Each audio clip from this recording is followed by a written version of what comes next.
Bueno, buenas noches y muchas gracias por estar aquí conmigo durante estos próximos 15 minutos. Pero antes que nada, quiero presentarles un caso perdido. Vamos a verlo. 5 cadáveres.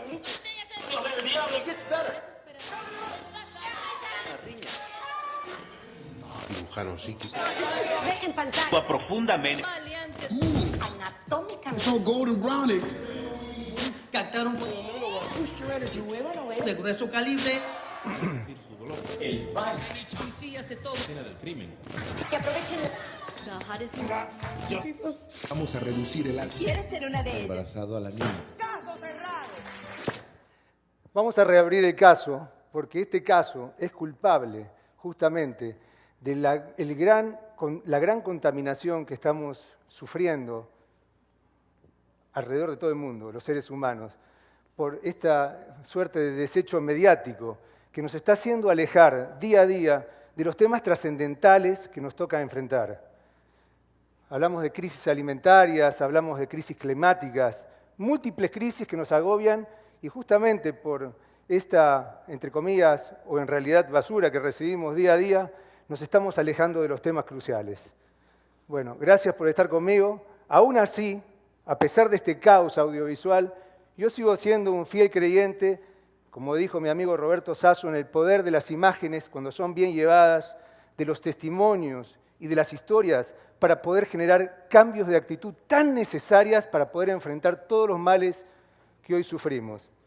Pero bueno, va a ser una charla bastante vivencial donde voy a tratar de contarles un poco experiencias personales, recuerdos, a lo largo de casi 30 años de andar por el campo, hecho que todavía no ha dejado de pasar, seguimos todavía en el campo.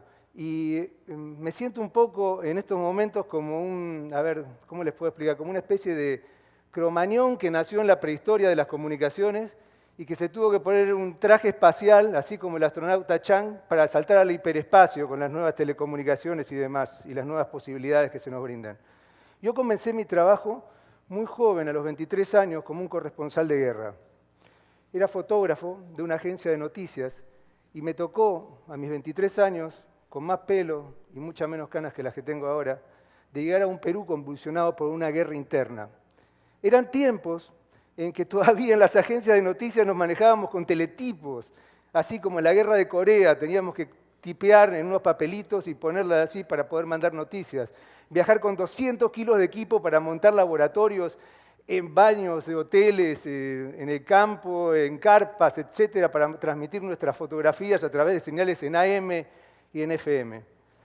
Pero en esta primera parte de mi experiencia profesional, que me tocó darme de cara con la violencia terrible que vivió el Perú en los años 80, lo primero que me chocó fue la indiferencia. Fue la indiferencia de la gente de la capital que no quería ver, ¿no es cierto?, el problema que se avecinaba, el problema que estaba causando que campesinos como estas fotografías que tomé en los principios de los años 80, se vieran en el medio de una guerra terrible desatada por Sendero Luminoso, que empezó a arrasar a los niños en el campo sin tener ningún tipo de piedad. Las Fuerzas Armadas hicieron lo mismo, pues durante 10 años fueron como una especie así de víctimas de fuegos de ambos lados, y en Lima la gente no quería ver. Estaba indiferente a lo que sucedía. Decía, no, la guerra sucede allá. Acá no, aquí no va a tocar nada, no pasa nada. Es más, muchos ni querían reconocer que había guerra. En aquellos momentos, yo tanto como otros fotógrafos, decidimos utilizar como una herramienta de poder para enfrentar a la gente, gracias a esas imágenes, con la realidad que se estaba viviendo y poder generar algún cambio, despertar la conciencia de la gente. Pasó mucho tiempo, pero poco a poco lo fuimos logrando. El Perú, poco a poco también se fue pacificando, fueron 15 años de dolor, pero finalmente se logró ese momento, ¿no?, dado una serie de otras circunstancias, pero ya para ese entonces la gente en la ciudad, por el trabajo que habíamos hecho, como les digo, ¿no?, sacrificadamente, ¿no?, corresponsales, camarógrafos, fotógrafos, lograron de alguna manera despertar esa sensibilidad dormida que había en la gente, y eso fue generando en mí como una especie de convicción que ahí había un camino a seguir. Debo decirles que esto termina finalmente con algo adicional, esta etapa de mi carrera profesional porque finalmente las imágenes captadas en aquellos años de la guerra sirvieron para que un grupo de fotógrafos denominados fotógrafos de la verdad pudiéramos aportar las pruebas suficientes, no solamente para poder generar esa memoria colectiva necesaria para que esto no vuelva a suceder, sino también para llevar a juicio a los responsables, para poder dejar testimonio de lo que había sucedido. En ese momento, recuerdo, tuve mi primer divorcio con la noticia, y eso fue debido a los medios. La agencia que yo trabajaba, una agencia internacional americana, no voy a dar el nombre ahora, decidió que 20 campesinos muertos en la sierra peruana ya no eran noticia más. Y simplemente ese compromiso que teníamos nosotros con la gente no pudo ser cumplido y decidí que era tiempo de partir. Así fue cuando entré al mundo de los documentales. Empecé a dirigir documentales, pero ya enfocado en otra realidad, en la realidad de revalorizar la cultura, de revalorizar los recursos naturales y también ver, ¿no?, la equidad social siempre en este tipo de producciones. Pero me di cuenta que los documentales no eran suficientes para llamar masivamente la atención de la gente. Había que capturar la atención de otra manera y masivamente. Y fue así que nació una idea loca, le voy a ser sincero, ¿no? Nació una idea loca que jamás me imaginé que iba a funcionar, pero realmente funcionó. Y fue que decidimos hacer unas expediciones espectaculares, unas expediciones multimedia. Les estoy hablando de mediados de los 90, cuando recién estábamos utilizando en las agencias de noticias en Somalia y en la Guerra del Golfo unos pequeños teléfonos, ¿no es cierto?, rudimentarios, satelitales, que nos permitían transmitir algunas fotografías que creo que no me alcanzaban ni 3 de una mano para medir los píxeles que tenían, pues, ¿no? Eran los albores también de la fotografía digital. Por eso es que digo que me siento como un cromañón. Pero bueno, en fin, esas expediciones multimedia fueron esto, simplemente asociarnos en aquel momento con la Internet, con las páginas web que estaban empezando cada vez a ser más populares, asociarnos con televisoras, con radios y demás, y generar una campaña alrededor de nuestra propia expedición. Fue así que de esa manera empezamos a cubrir día a día, ya no para una agencia de noticias, sino las aventuras y desventuras que tenían este grupo de locos que decidieron alertar, por ejemplo, ¿no es cierto?, el deterioro de los monumentos arqueológicos volando en un globo aerostático en diferentes lugares, 45 sitios arqueológicos del Perú, los volamos en globo aerostático, por ejemplo estamos volando sobre Chavín, ahí de Huántar, y desde esa canastilla transmitíamos, como loquitos, ahí arriba, pues, ¿no es cierto?, a la señal satelital, y inmediatamente de ahí iba a la página web que estaba amarrada con los medios de comunicación y se generaba una expedición en tiempo virtual donde la gente desde Japón, Lima, donde sea, se comunicaba con nosotros.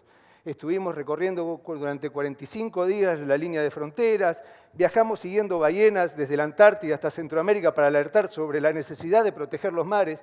Y la gente empezó a través de esta, digamos, de esta singular experiencia, ¿no?, a tener atención hacia temas que de repente no le interesaban, ¿no? Hay mucha gente que no le interesa nada los monumentos arqueológicos, a muchos otros tampoco le interesa mucho esa especie, ese animalito y demás. Pero a través de la espectacularidad de esas expediciones y demás, empezamos a generar interés de la gente, pues, ¿no? Fue así en aquellos años, pues, ¿no?, y sobre todo siguiendo en esa última expedición, Bosques de la Frontera, cuando me di cuenta nuevamente, así como en los años de la guerra, del poder increíble que tenían las imágenes para poder captar la atención de la gente y los testimonios, sobre todo, desgarradores. Fue así que nos encontramos en nuestro camino, en nuestra expedición esa que llamamos Bosques de la Frontera, con un caso terrible, que era la extinción, el holocausto que estaba viviendo una etnia. Bueno, vamos a escuchar este testimonio. Del lago Rimachi. Detrás mío se encuentra el entierro de un hombre joven que ha muerto de hepatitis B. Todas las personas que lo rodean también han contraído el mal.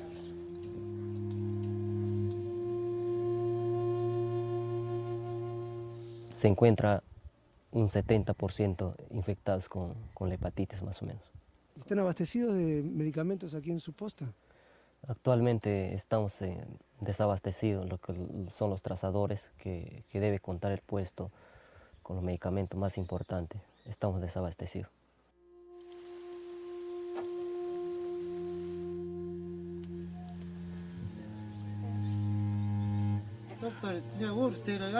Así los niños así están sufriendo y así mueren con esta enfermedad. entonces formándose cirrosis ya no tienen solución, así que lamentando por la vida, de cómo defender.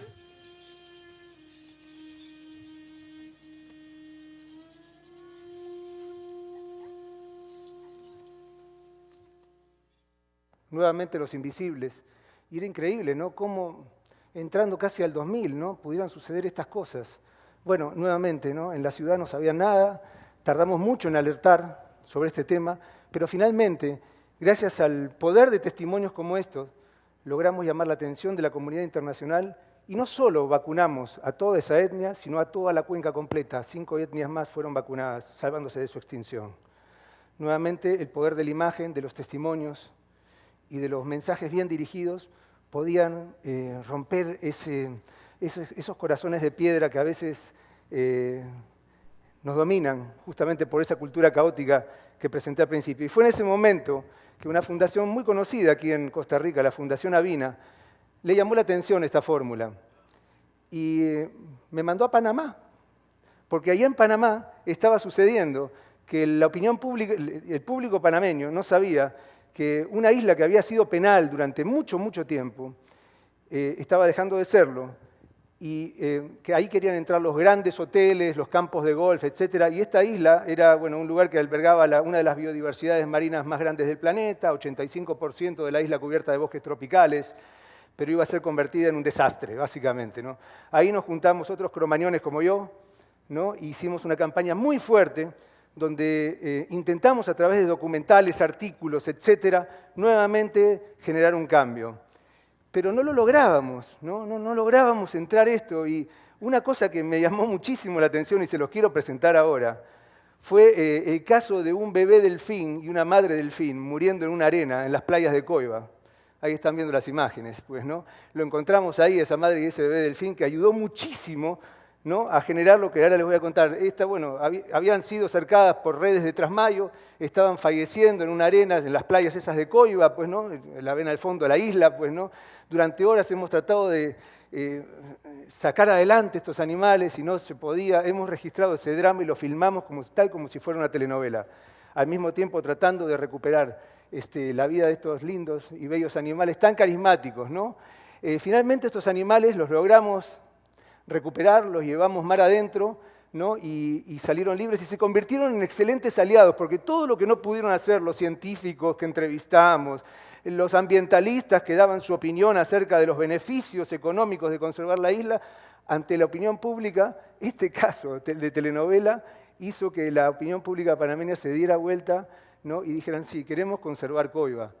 Bueno, después de muchas acciones, donde también entraron la acción luego de organizaciones y demás, Coiba se convirtió en un sitio de patrimonio mundial de la UNESCO. Y estos delfines también sirvieron para generar santuarios de mamíferos acuáticos en ambos mares panameños. Increíble. Panamá le debe mucho a esos dos delfines.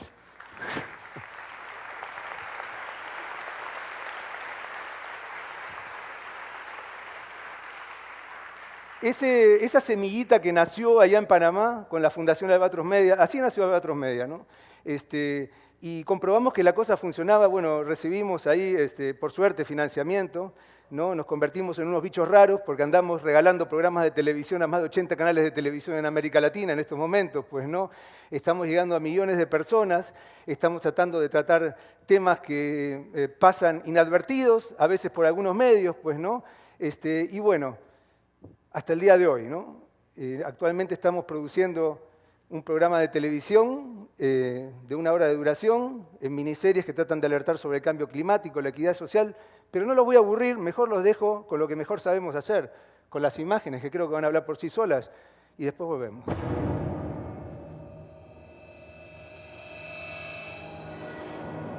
Primeramente, entra un gas a mis pulmones y eso hace que cuando respire no pueda respirar bien y luego me arden los ojos y cuando está dentro de mi cuerpo siento que estoy debilitándome, ya no tengo energías y me siento cansada y ya no tengo ganas de hacer nada. Mis ojos están medio cerrándose, lagrimando. Solo me dijeron que tienen plomo en la sangre también.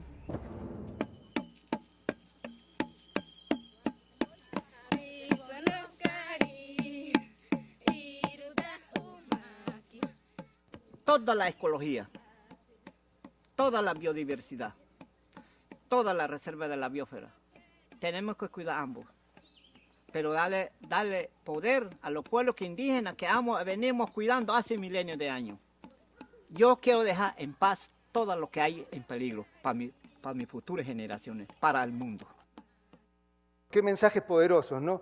Bueno, justamente esos mensajes son, sin decir nada contra los ambientalistas, expertos, etcétera, etcétera, etcétera, son los que llegan a la gente y en forma contundente, son los que despiertan corazones.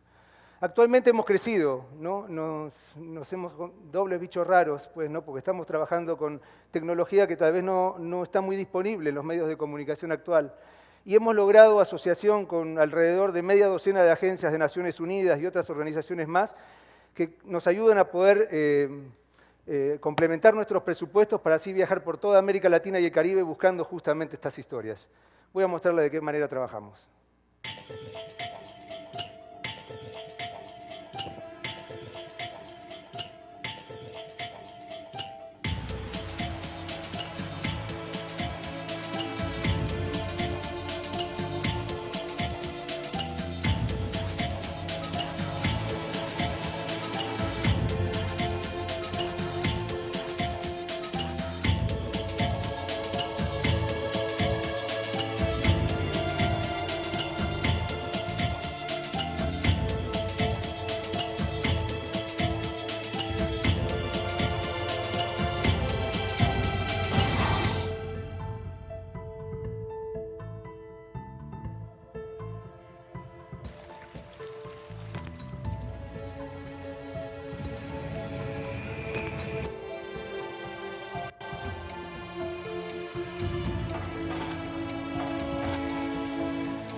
Para concluir, existen hoy signos de cambios en América Latina que nos dicen que sí es posible enfrentar la indiferencia de la gente, que en realidad es nuestro peor enemigo.